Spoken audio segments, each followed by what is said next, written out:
The heavy silver handle of a grocery trolley slammed into the polished marble of the luxury mall, the metal-on-stone crash echoing like a gunshot through the atrium.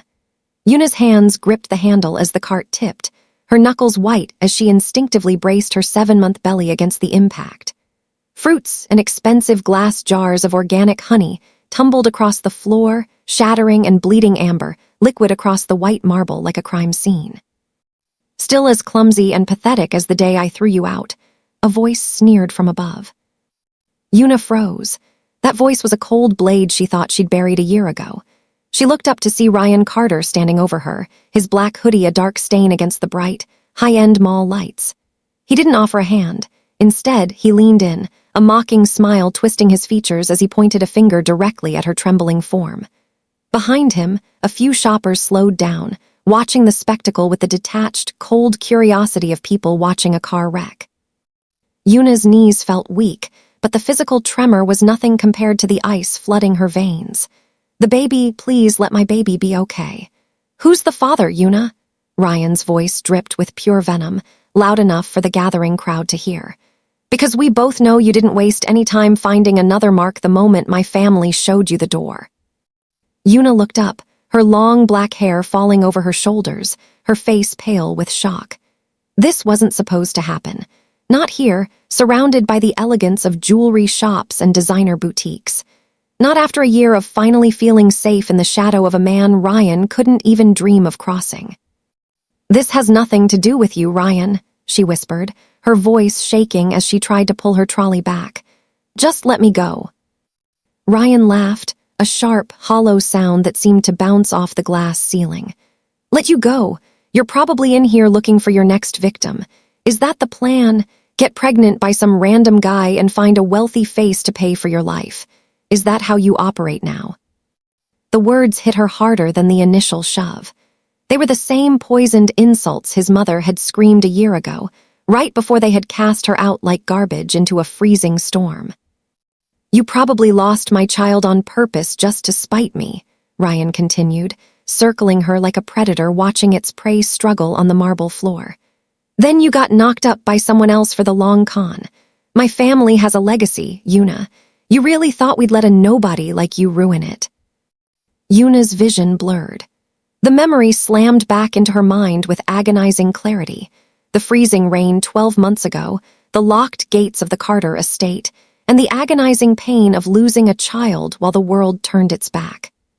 She looked past Ryan's mocking face, her eyes catching a movement in the distance. From the center of the mall, a line of black-suited men was approaching. At their head was a tall, dominant figure in a navy luxury suit, his jawline sharp and his expression like carved granite. Ryan was still laughing, unaware that the Iron Tiger of Seoul was no longer just a legend.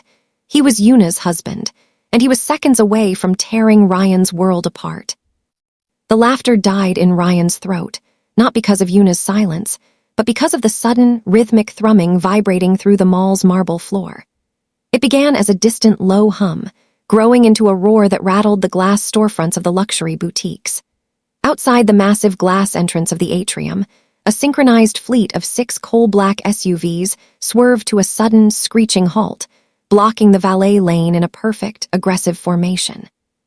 The shoppers near the entrance scrambled back as a dozen men in identical black suits stepped out in unison, their movements disciplined and clinical. They didn't speak. They simply cleared a path, forming a human corridor that stretched from the curb directly toward the spot where Yuna knelt. Ryan straightened his posture, his sneer faltering into a confused frown. "What is this? Some kind of flash mob?" He looked around, seeking the approval of the crowd, but the onlookers had gone deathly silent. They recognized the aura of power before they even saw the man behind it. Then he appeared. Kang Min-Jae stepped into the mall with a lethal grace that made the air in the atrium feel heavy and thin. His navy luxury suit caught the light of the glass ceiling, the fabric shimmering over a build that was both powerful and precisely controlled. Every step he took was intentional, his polished shoes clicking against the marble with the finality of a judge's gavel. The sharp line of his jaw was set, and his eyes, cold, dark, and focused, were locked entirely on the woman on the floor. As he drew closer, the dragon tattoo on his neck seemed to coil and move with the tensing of his muscles. Ryan stepped back instinctively, his finger still half-pointed at Yuna, but his hand began to shake. "Hey, watch where you're walking, pal," Ryan stammered, his voice cracking, the bravado of a moment ago evaporating into thin air. Min-Jae didn't even glance at him. He moved past Ryan as if the man were nothing more than a ghost, a piece of discarded litter on his path. Reaching Yuna, the Iron Tiger of Seoul underwent a terrifyingly beautiful transformation. The lethal hardness in his eyes melted into a profound, aching tenderness. He dropped to one knee, ignoring the spilled honey and shattered glass that ruined his $1,000 trousers. "Yuna," he murmured, his voice a low, melodic rumble that acted as an instant balm to her frayed nerves.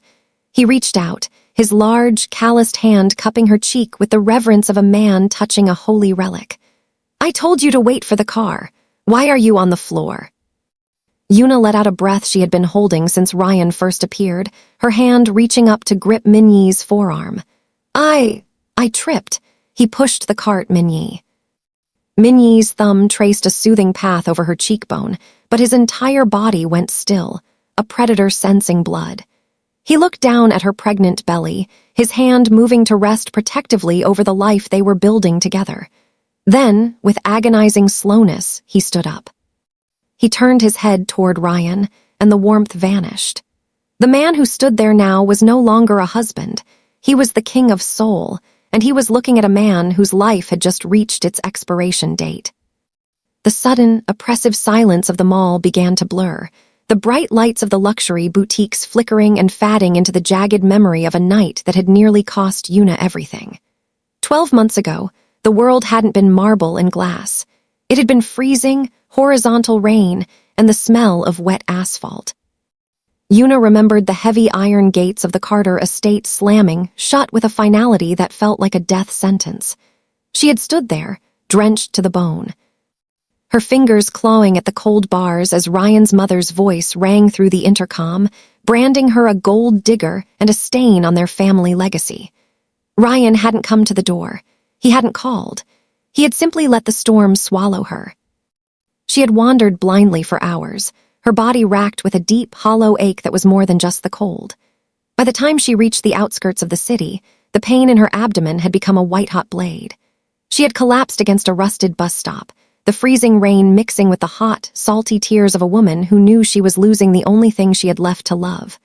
The first child, the one Ryan had called a mistake, was slipping away into the darkness of that storm. The world was fading into a hazy gray when a pair of blinding headlights cut through the downpour. A black SUV, sleek and predatory, pulled to the curb with a hiss of tires on wet pavement. Yuna had expected to be told to move, to be shoved aside like the refuse the Carters believed she was. Instead, a door opened, and a man stepped out. He didn't care about the rain ruining his tailored coat or the mud splashing his shoes. Min-Jae had found her huddled in the dirt, a broken bird in a monsoon. He hadn't asked who she was or what she had done. He had simply seen a soul being extinguished and reached out to catch the spark. "Stay with me," he had commanded, his voice a low, steady anchor in the chaotic roar of the wind. He had lifted her with a strength that felt like iron wrapped in velvet, his warmth seeping into her frozen skin. In the backseat of that car, as he barked orders to his driver to head to the hospital, he had held her hand with a grip that promised he would never let her go. She had lost that baby in the sterile white light of the emergency room, but she had gained a shadow. Min-Jae had stayed through every hour of the recovery, a silent, powerful sentinel at her bedside. He had watched her grief turn into a quiet, simmering strength, and in return, she had seen the Iron Tiger soften only for her. The flashback snapped shut as Yuna looked up into Min-Jae's eyes back in the mall. The man who had saved her from the rain was now standing between her and the man who had thrown her into it. The storm was over for Yuna, but for Ryan Carter, the clouds were just beginning to gather. The air inside the correctional facility was thick with the scent of industrial bleach and stagnant despair, a jarring contrast to the luxury of the mall. Min-Jae sat behind the scratched plexiglass of the visiting room, his presence alone making the iron bars and concrete walls feel small. Across from him sat Carlos, a man whose face was a roadmap of exhaustion and unearned guilt. His hands, calloused from years of honest labor, trembled as he clutched a cheap plastic phone receiver. "I didn't do it, Mr. Kang," Carlos whispered, his voice cracking like dry parchment. "I told them. I was walking home from the night shift, the black car. It didn't even tap the brakes. It hit that woman and just kept flying. I ran to help her, and the next thing I knew, the police were pinning me to the asphalt." Min-Jae listened with the terrifying stillness of a statue. He had spent months digging through the digital shadows of the Carter family, but hearing the truth from the man they had buried alive was a different kind of fuel. Carlos had been the perfect scapegoat, a migrant worker with no connections, no money for a high-powered lawyer, and a desperate need to provide for his family.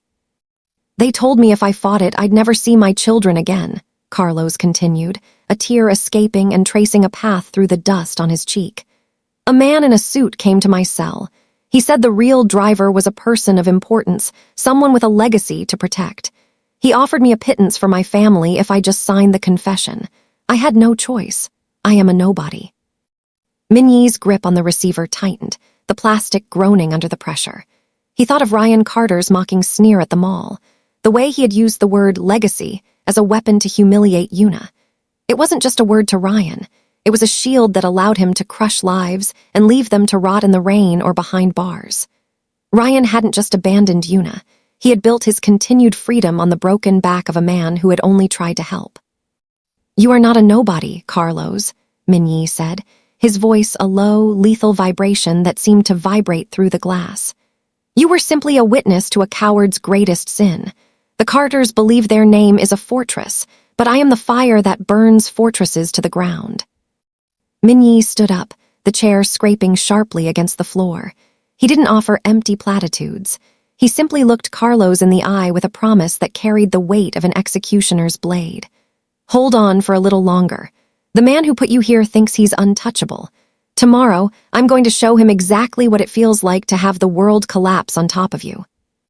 As Min-Jae walked out of the prison, the sun was setting, casting long, bloody shadows across the pavement. The evidence was gathered. The victim had been identified. The Iron Tiger was no longer just protecting his wife. He was preparing to dismantle a dynasty, one brick at a time. The office on the top floor of the Dragon's Head headquarters was a sanctuary of cold glass and flickering blue light. Min-Jae stood by the floor-to-ceiling window, his reflection superimposed over the glowing skyline of Seoul, but his mind was submerged in a different kind of darkness. Behind him, the low, rhythmic click of mechanical keyboards filled the room, the sound of an invisible army preparing for war.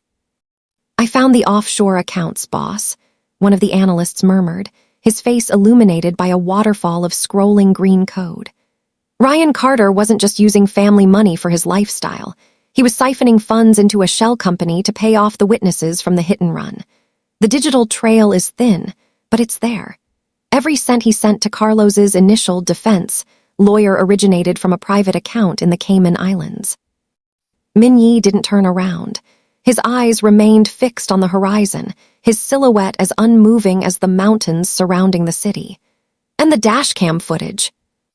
"Wiped from the police servers 6 minutes after the accident," a lead investigator replied, tapping a key to bring up a grainy, corrupted image on the main screen. "But the Carters are arrogant. They kept a backup on a private cloud server, likely as insurance against each other. It took 3 hours to bypass the encryption, but we have it. The timestamp matches. The driver is clearly visible. It's Ryan." The air in the room seemed to drop several degrees. The footage was the final nail. It showed the black sports car striking the victim without a single flicker of brake lights, the driver's face illuminated by the dashboard glow, Ryan's face twisted in a drunken, panicked sneer. "We also have the medical records the Carters suppressed," the investigator continued, his voice dropping to a respectful whisper. "The night of the storm, 12 months ago, the hospital received a call from the Carter family's legal team before Yuna even arrived in your car. They were threatening the staff, demanding she be turned away. They didn't just cast her out, they tried to ensure she had nowhere to go." Min-Jae's hand tightened on the glass of whiskey he held, the ice clinking like a warning. He thought of Yuna's face in the mall, the way she had shielded her belly from the ghost of a man who had tried to erase her existence. The Carters believed they were playing a game of chess, but they didn't realize Min-Jae had already flipped the board. "Prepare the digital dossiers," Min-Jae commanded, his voice a low, lethal vibration. "Send the evidence to the board of directors, the major shareholders, and every news outlet in the country, but wait for my signal. I want Ryan to be at the height of his arrogance when the floor gives way." He took a slow sip of the amber liquid, the fire in his throat matching the cold burn in his heart. The trap was set.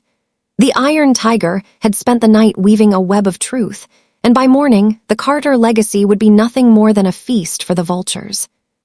The boardroom of Carter International was a fortress of polished mahogany and filtered sunlight, where the city's elite gathered to discuss the expansion of their empire. At the head of the table, Ryan sat with his feet perched arrogantly on the edge, a smirk playing on his lips as he boasted to the board of directors about the family's upcoming merger. His father, Arthur Carter, watched with a grim, approving nod, confident that the Carter legacy was as untouchable as a god's throne.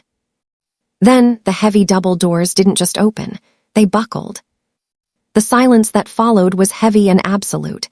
Kang Min-Jae walked in, flanked by 4 stoic bodyguards whose presence turned the air in the room into ice.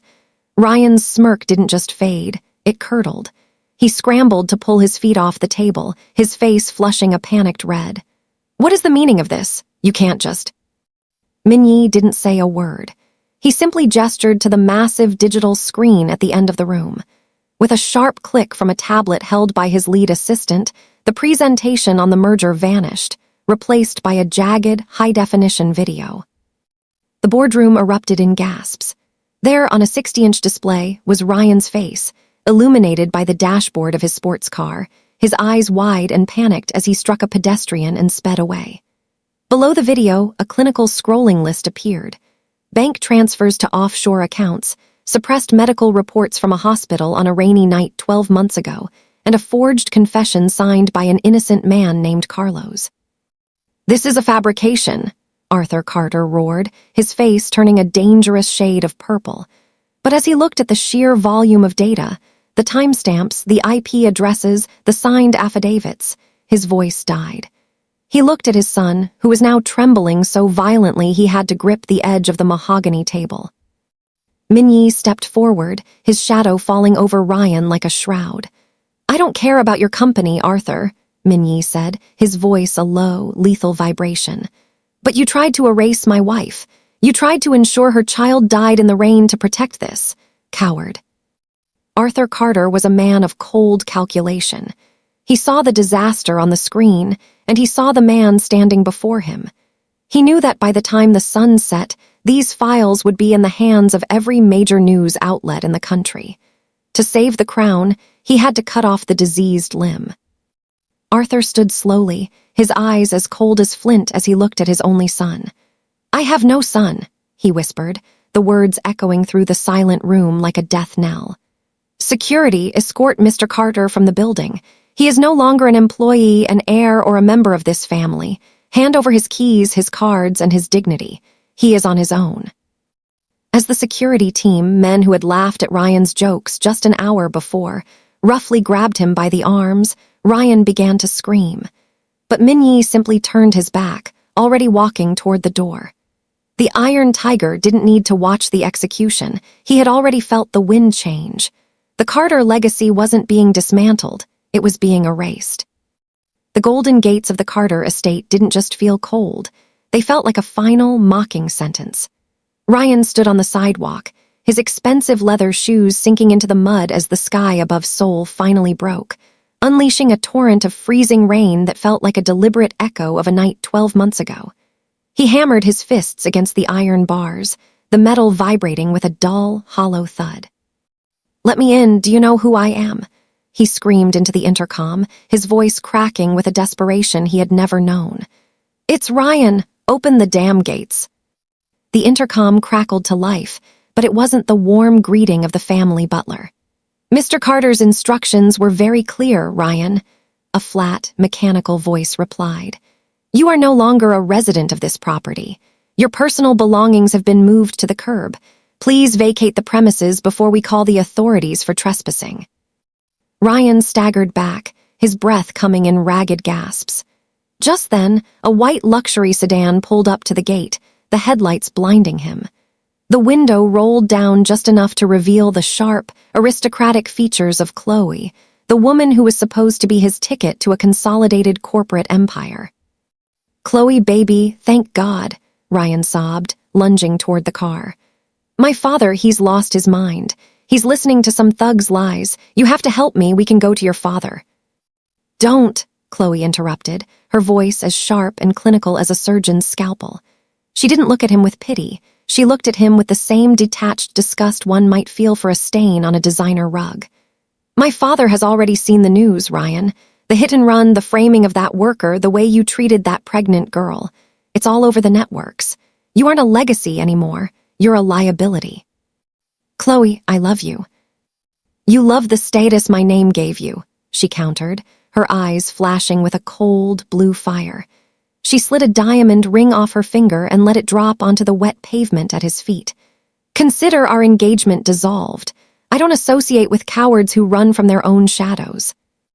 The window slid up with a silent, expensive hiss, and the car sped away, splashing icy slush over his legs. Ryan stood alone in the downpour, the ring glinting mockingly in the mud. He was the ghost of a world that had already forgotten him, as the rain soaked through his thin hoodie.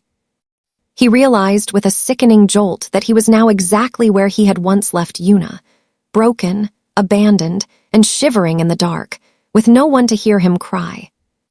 The heavy iron gates of the correctional facility groaned open with a different sound this time, not the hollow thud of a cell door closing, but the bright, resonant clang of freedom. Carlos stepped out into the crisp morning air, his eyes squinting against a sun he hadn't truly felt in years.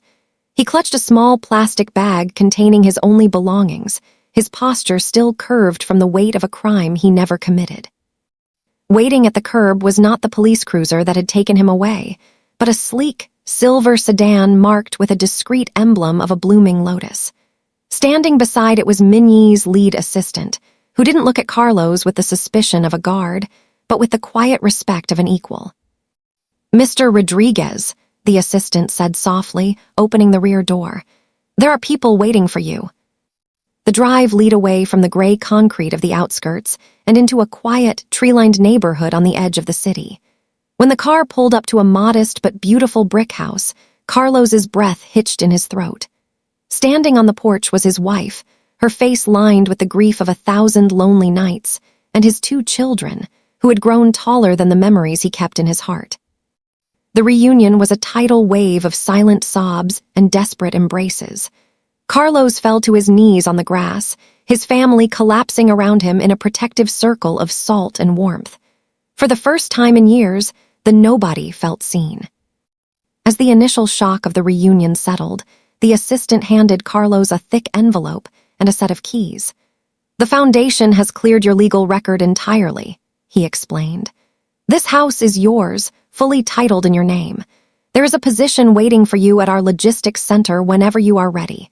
Mr. Kang and Mrs. Park wanted to ensure that the time stolen from you was repaid with interest." Carlos looked up at the house, then back at the man. He thought of the cold boardroom where Ryan Carter had traded a man's life for a legacy. He thought of Min-Jae, the man who had used his terrifying power to balance the scales. "Why?" Carlos whispered, his voice thick with emotion. "Why do this for me?" "Because," the assistant replied, looking toward the city skyline where the Carter name was currently being erased from every headline. "Mercy is the only legacy that actually lasts." In that moment, the shadow of the prison finally dissolved. Carlos wasn't just a free man, he was a whole one. The Iron Tiger had torn down a fortress of lies, and in its place, he had planted a seed of hope that would grow long after the scandals were forgotten. The fluorescent lights of the detention center flickered with a clinical, soul-sucking rhythm, casting long, barred shadows across the small metal table in Ryan's cell. He looked older, the arrogance that had once defined his face replaced by a frantic, hollow-eyed desperation. His designer hoodie was stained and frayed, a pathetic remnant of a life that had evaporated in a single afternoon. When the guard slid a thick, cream-colored envelope through the slot in the door, Ryan lunged for it, his fingers trembling. He hoped for a reprieve from his father, a check, or a word from Chloe. Instead, he found a single sheet of heavy, elegant stationery. The scent of jasmine, Yuna's scent, drifted from the paper, hitting him like a physical blow. Ryan, the letter began, the handwriting steady and graceful. I am writing this not because you deserve to hear from me, but because I deserve to never have to think of you again. Ryan's breath hitched. He looked for an opening to exploit, a hint of the nobody he used to bully, but the words on the page were written by a woman he no longer recognized. For a long time, I carried the night of the storm like a physical weight, the letter continued. I let your family's cruelty define my value, and I let your voice be the one I heard in the dark. I thought that seeing you in this cell would be the thing that finally healed me. I thought your ruin would be my peace. Ryan let out a jagged, bitter laugh. It should be, he whispered to the empty stone walls. You won, Yuna, you took everything. But looking at the news, the letter went on. Seeing you lose your name, your money, and your status, I realized that hate is just another way of staying connected to you. And I am done being connected to a ghost. I have spent a year building a life out of the ruins you left behind. I have a husband who sees my soul and a child who will grow up knowing that a name is something you earn through kindness, not something you inherit through greed. Yuna's final words were written with a terrifying, quiet finality. I forgive you, Ryan. Not for your sake, you have a long road of justice ahead of you for what you did to Carlos and to me, but for mine. By forgiving you, I am taking back the last piece of myself you tried to keep. You are no longer my nightmare. You are simply a man in a cell, and I am a woman standing in the sun. This is the last time you will ever hear my name. Goodbye. Ryan crumpled the paper in his fist, a sob catching in his throat, but there was no one to hear him. The silence of the cell was absolute. Outside, miles away, Yuna set down her pen and looked out at the garden where Min-Jae was waiting. She felt light, as if the gravity of the past 12 months had finally let go. She wasn't just free of the Carters, she was finally free of her own fear. The sun hung high over the new brick and glass sanctuary on the edge of the city, its light spilling through wide windows and washing the interior in a warm, golden glow. There was no thunder here, no freezing rain, and no iron gates designed to keep the world out. Instead, the double doors stood wide open, welcoming a group of women who walked with the same hesitant, guarded posture Yuna had once worn, migrant workers, single mothers, and those who had been discarded by the city's cold indifference. Yuna stood in the center of the sun-drenched nursery, her hand resting on the polished wood of a handcrafted crib. Beside her, Min-Jae adjusted the collar of his coat, the iron tiger, looking strangely at home amidst the soft pastel blankets and the scent of lavender. He had laid down his sword to help her build this garden, trading the shadows of his world for the light of hers. Today is just the beginning, Yuna said softly, looking toward a young woman entering the building who was clutching a small bag, her eyes wide with a mixture of fear and hope. No one will have to run blindly through the rain anymore. They'll have a door that actually opens for them. Min-Jae stepped closer, his large, calloused hand coming to rest over Yuna's on the handle of the crib. The dragon tattoo on his neck was partially hidden by his shirt, a reminder of the strength he used to protect this piece. He leaned down and pressed a kiss to the top of her head, his voice a low, reverent rumble. You turned your scars into a map for others to find their way back, Yuna. I am just the man lucky enough to walk beside you. The opening ceremony was quiet, devoid of the flashing cameras and the hollow roar of the paparazzi that had followed the public execution of the Carter legacy. Instead, it was marked by the laughter of children playing in the new courtyard and the shared meals of families who finally felt seen. As the ribbon was cut, Yuna felt the last lingering chill of her trauma dissolve in the warmth of the afternoon. She realized then that the greatest retribution wasn't the prison cell they had left Ryan in, nor the bankruptcy that had swallowed his family name. It was the beautiful, vibrant life she and Min-Jae had chosen to create in its place. The woman who was once shoved to a marble floor and called a nobody had become the cornerstone of a new history. As they walked together toward the light of the foundation's entrance, the storm was truly over. replaced by a legacy that didn't rely on bloodlines or bank accounts, but on the simple, radical power of a second chance.